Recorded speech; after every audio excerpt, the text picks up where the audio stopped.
Em 1974, em Somerset, Inglaterra, ocorreu um acidente peculiar envolvendo Peter Williamson. Durante um churrasco de verão, uma tempestade inesperada formou-se sobre aquela região. Preocupado com o seu cão assustado, Peter correu pelo jardim, encharcado pela chuva, para resgatá-lo. Testemunhas presentes relataram que, neste momento, um relâmpago iluminou o céu e Peter desapareceu subitamente diante dos seus olhos. Não foram encontrados vestígios, como pegadas ou marcas de queimadura no local. Após 3 dias, Peter reapareceu no seu quintal, vestindo roupas desconhecidas e carregando itens que desafiavam qualquer explicação.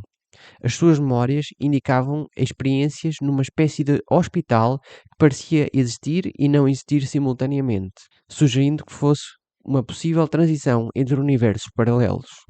Original dreamers, original dreamers, original dreamers, original dreamers, original dreamers, original dreamers. Olá, sejam bem-vindos ao Original Dreamers. Olá a todos, tudo bem por aí? Então, neste episódio, vamos analisar alguns factos curiosos acerca das tempestades e, em particular, acerca do plasma gerado pelos relâmpagos. Vamos deixar aqui no card outro vídeo em que falamos mais aprofundadamente sobre o plasma, os plasmoides e porque é que isso é relevante para experiências de projeção astral e para compreender melhor o que é a consciência.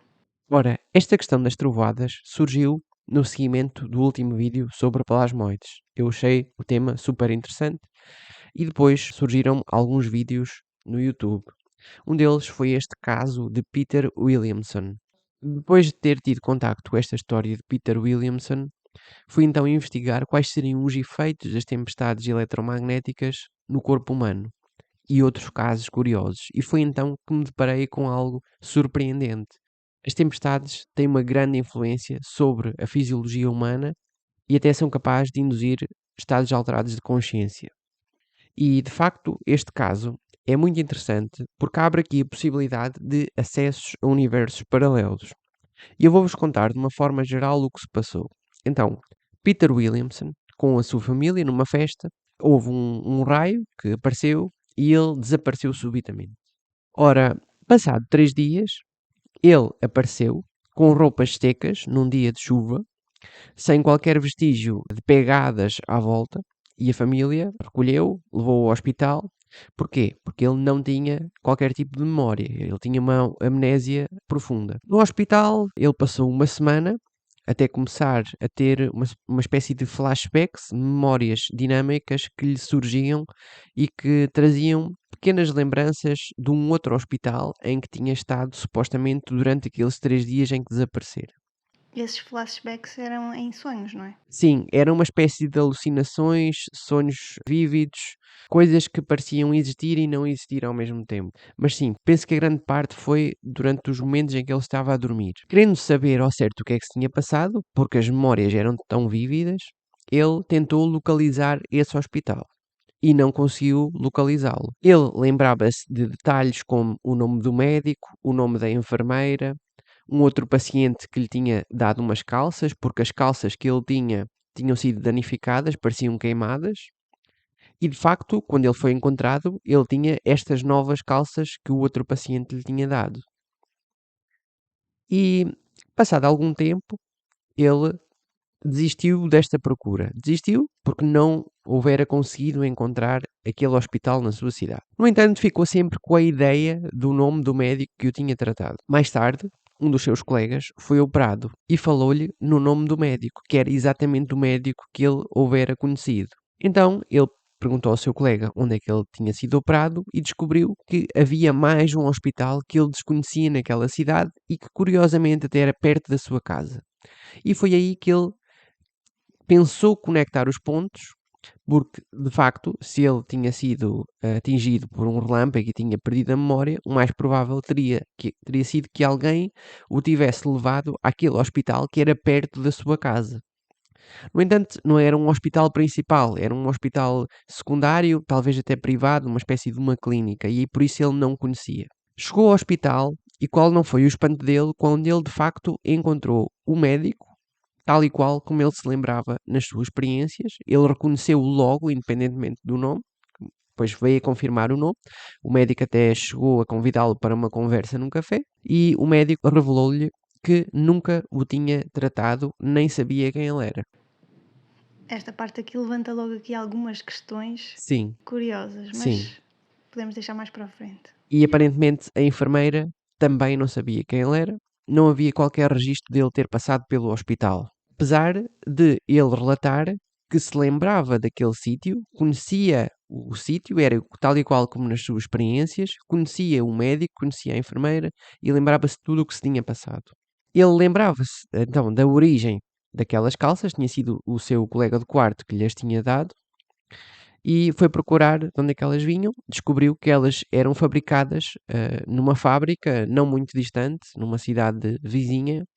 No entanto, essa fábrica tinha deixado de produzir há mais do que 10 anos. Investigações independentes, já posteriores ao relato deste caso, depois vieram entrar em contacto com os donos dessa fábrica, fazer um inquérito detalhado sobre como é que poderiam ter sido feitas aquelas calças, onde é que elas poderiam ter passado, e descobriram que aquele tipo exato de cor nunca houvera sido fabricado por aqueles fabricantes. No entanto, eles tinham um interesse em saber como é que aquela cor era feita e até perguntaram como é que tinha sido o corante atingir, como é que tinha sido o corante combinado com diversas cores. Revelaram ainda que a maneira como o selo estava colocado não indicava que houvesse contrafação, porque era exatamente a maneira como eles produziam as calças, apesar, lá está, aquele modelo já não ser fabricado há tantos anos. Ora, combinando todas estas informações, parece que houve aqui uma troca da consciência do Peter Williamson, ou talvez até do próprio corpo, entre duas realidades alternativas. Uma que era a realidade em que estava toda a sua família, e uma outra, pode ser uma bolha temporal ou uma realidade permanente, em que ele foi acolhido no hospital, foi tratado e, passado 3 dias, voltou então à sua realidade de origem. Eu aqui não estou a entrar em todos os detalhes, mas vamos deixar aqui o link da história e depois, se vocês quiserem ouvir todos os detalhes, sugiro que ouçam, porque é uma história muito interessante. Uma outra coisa que é importante aqui destacar é que parece que com este aumento de energia que veio do relâmpago, ele conseguiu transitar entre universos paralelos. E é aqui que vem o tema da tempestade e o porquê de ter escolhido este tema para abordar neste vídeo. O que me deixa mais intrigada é o facto de o médico que ele depois encontrou tinha o mesmo nome que o médico que o atendeu e a mesma cara, vá. Mas não se lembrava de nada. Então, não deve ter sido esse médico que o atendeu. Exato. Então, o que isto sugere é que existe um outro médico igual, com o mesmo nome, com a mesma cara, num outro sítio. Sim, e que trabalha numa clínica igual e que tem a mesma assistente, ou mesma não, uma igual. Exato. Isto levanta vários questionamentos, que nós também depois vamos fazer um vídeo sobre isso, sobre a possibilidade de existirem vários personagens iguais em diferentes realidades. Após ter contado esta experiência, vamos então analisar alguns detalhes energéticos relacionados com as tempestades e o corpo humano. Antes de mais, queria destacar aos seguidores deste canal e aos praticantes de meditação que não devem praticar meditação nem práticas energéticas durante tempestades, porque isso é perigoso. No entanto, alguns mestres acabam por realizar estas práticas em montanhas e sítios de elevada altitude para práticas energéticas muito avançadas. As tempestades eletromagnéticas geram campos poderosos, incluindo ondas de frequência extremamente baixa e ondas de rádio. E estas ondas têm efeitos diversos na fisiologia humana. Sabe-se que elas são capazes de levar a alterações do humor, alterando as ondas cerebrais, introduzindo sensações de inquietude, euforia e às vezes uma maior consciência. Também podem levar a alucinações e estados alterados de consciência. Alguns estudos sugerem que a atividade eletromagnética dos relâmpagos pode influenciar a glândula pineal, que regula a melatonina e pode estar ligada a experiências místicas ou sonhos lúcidos. E aqui mais um motivo de ter escolhido este tema para este vídeo. Sonhos lúcidos podem ser então devidos a tempestades eletromagnéticas. E ainda o aumento da frequência de enxaquecas. Para pessoas mais sensíveis a campos eletromagnéticos, podem surgir dores de cabeça frequentes durante estas tempestades. As tempestades podem ainda levar a magnetismo induzido por raios. O ferro no sangue, devido à hemoglobina, é fracamente magnético, mas campos eletromagnéticos muito fortes, gerados pelos raios, podem temporariamente afetar o comportamento das células vermelhas do sangue ou até aumentar o fluxo sanguíneo em certas regiões. E se estas regiões forem o cérebro, então, mais um motivo para levar a experiências fora do comum. Podem ainda levar a alterações na bioeletricidade. Como o corpo humano funciona com sinais bioelétricos, uma exposição súbita a campos eletromagnéticos fortes pode interferir nos impulsos nervosos e até no ritmo cardíaco. Muitas das vezes, quando está a haver alguma trovoada, eu sinto mesmo aqui no peito, Sim, até antes do raio aparecer. sim, também já tive sensações de uma espécie de aperto, mas mais constante, não exatamente antes do raio, uma sensação de longa duração. Mas eu não me lembro de sentir isto antigamente, só recentemente, para aí nos últimos 5 anos, é que talvez até menos. Talvez estejas mais sensível. E as tempestades podem ainda levar a um aumento dos iões negativos, que se sabe que estão associados a alterações do humor, reduções de stress e ansiedade, aumento da absorção de oxigênio e um melhor desempenho cognitivo em geral. Estes iões negativos podem ainda influenciar os níveis de serotonina, aumentando o estado de humor e possivelmente até a vividez dos sonhos ou estados alterados de consciência. Apesar de ser incomum pessoas serem atingidas por raios destas tempestades, isso acontece por vezes.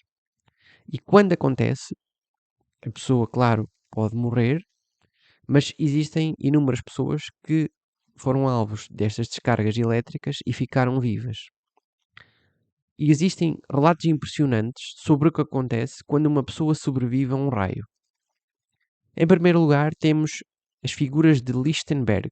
São marcas causadas pela descarga elétrica em figuras de samambaia e são devidas à eletricidade percorrer a pele e rebentar capilares. Alguns sobreviventes experimentam perda de memória, mudança de personalidade ou até habilidades cognitivas melhoradas. Outros sofrem de dores crónicas, insónia ou depressão. Portanto, temos aqui diversas consequências. Temos consequências positivas e negativas. O coração pode ainda parar momentaneamente, mas se a pessoa for reanimada rapidamente, a pessoa pode sobreviver. O calor extremo do raio pode ainda causar queimaduras internas sem deixar marcas externas visíveis. E quais seriam os efeitos neurológicos e psicológicos incomuns que sobrevivem ao contacto com um raio? Temos percepção alterada, experiências paranormais, experiências fora do corpo, alucinações vívidas, intuição intensificada, superpoderes elétricos. Há casos de pessoas que desenvolveram habilidades inesperadas.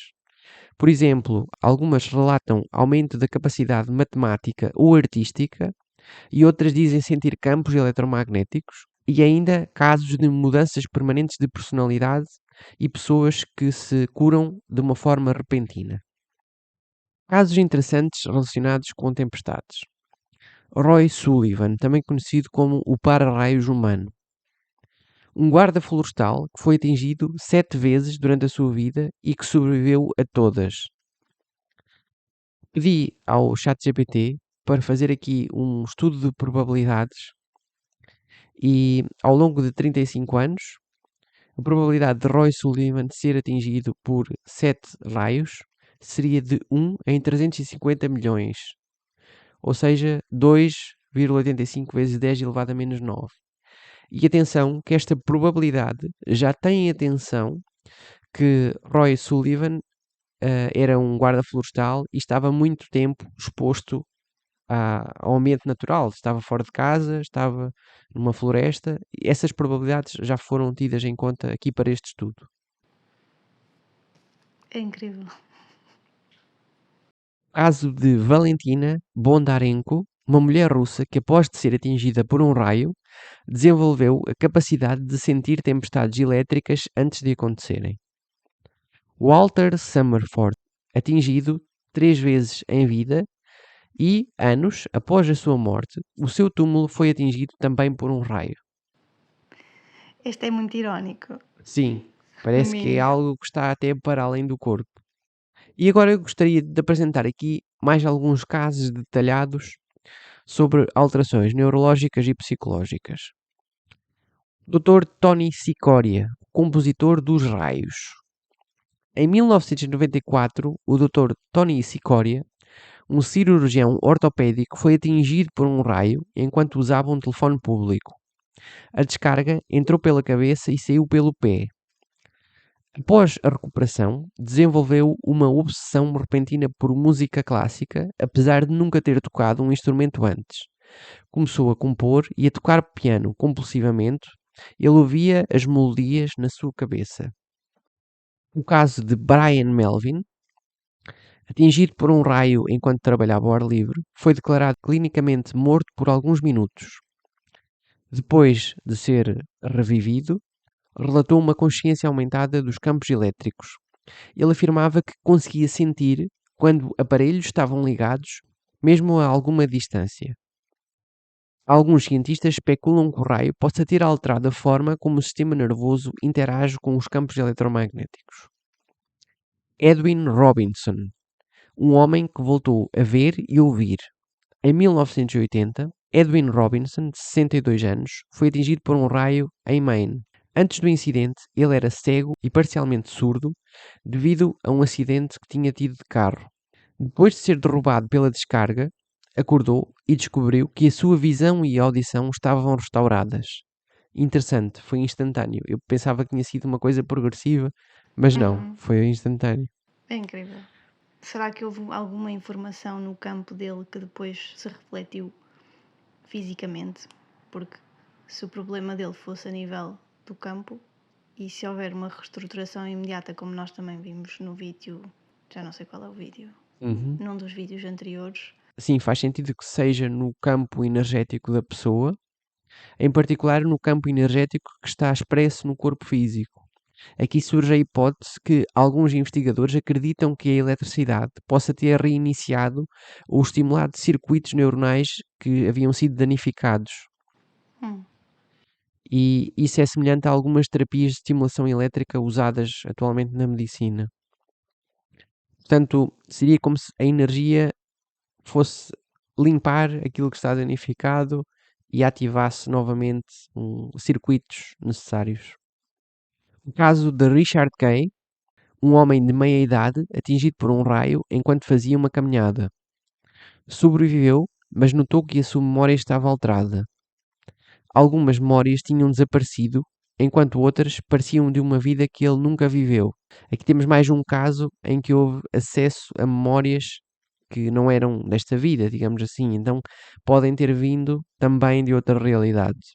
Uma pessoa lógica e reservada tornou-se emocional e criativo, com um súbito interesse por poesia e pintura. O caso de Kimberly, uma mulher na casa dos 30 anos, atingida por um raio, sofreu paragem cardíaca, mas foi reanimada. Depois de se recuperar, começou a ter sonhos extremamente vívidos que, alegadamente, se tornavam realidade. Ela afirmava que conseguia prever acidentes de carro e doenças em pessoas próximas. A hipótese é que a eletricidade tenha alterado a sua condutividade neuronal, melhorando a sua capacidade de reconhecer padrões e intuir acontecimentos futuros.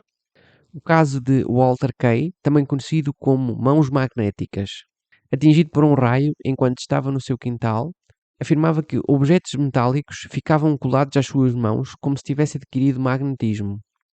Também relatava que o seu corpo fazia dispositivos eletrónicos falharem, um fenómeno semelhante à interferência com luzes da rua. What? Em que algumas pessoas dizem que os candeeiros da rua se apagam ao passarem por eles. Apesar do magnetismo humano ser improvável, a teoria mais aceite é que o raio pode ter alterado a condutividade elétrica da sua pele, permitindo a adesão temporária de objetos devido à carga eletrostática. Como podem ver, os efeitos do raio no corpo humano podem ser extraordinários, desde marcas físicas únicas até mudanças profundas no cérebro e na personalidade. Alguns casos desafiam explicação científica. Tendo em conta o que nós temos vindo a falar, da chave da consciência, dos plasmoides, parece-me que quando há estas descargas elétricas extremamente profundas, existe como que um aumento da energia interna da pessoa, possivelmente do seu corpo plasmático, e ele pode entrar em sintonia com outras realidades, até acedendo a universos paralelos. Esta parece-me ser uma das hipóteses mais plausíveis para justificar o acesso a outras dimensões e também alguns estados alterados de consciência. Já no que toca às alterações fisiológicas, pode também ser um aumento de energia e a criação de novos caminhos, pathways, nos nossos circuitos neuronais ou até no nosso corpo físico. A ativação de determinados nervos, alteração da resistência elétrica da pele, há várias hipóteses. E vocês, já sentiram algo estranho durante tempestades? Ou foram atingidos por um raio e sobreviveram? Não sugiro. Nós já fomos atingidos por um raio, mas não foi aqui. Felizmente foi em projeções astrais. Estes relatos são incríveis e fazem a ponte com tudo o que temos falado nos últimos vídeos. A consciência ser um campo eletromagnético, a existência do plasma como um corpo primário da consciência e o aumento de energia como uma chave para aceder a estados alterados de consciência, como os sonhos lúcidos e a projeção astral. No entanto, não sugiro que se exponham a tempestades, até porque em diversas tradições de meditação e de cultivo energético, isso é explicitamente não recomendado. Este aumento de energia deve ser gradual, bem consolidado e ancorado, de forma que o nosso corpo consiga aguentar o aumento de energia e ter uma adaptação fisiológica progressiva. Obrigada por nos acompanharem e vemo-nos no próximo vídeo. Até à próxima!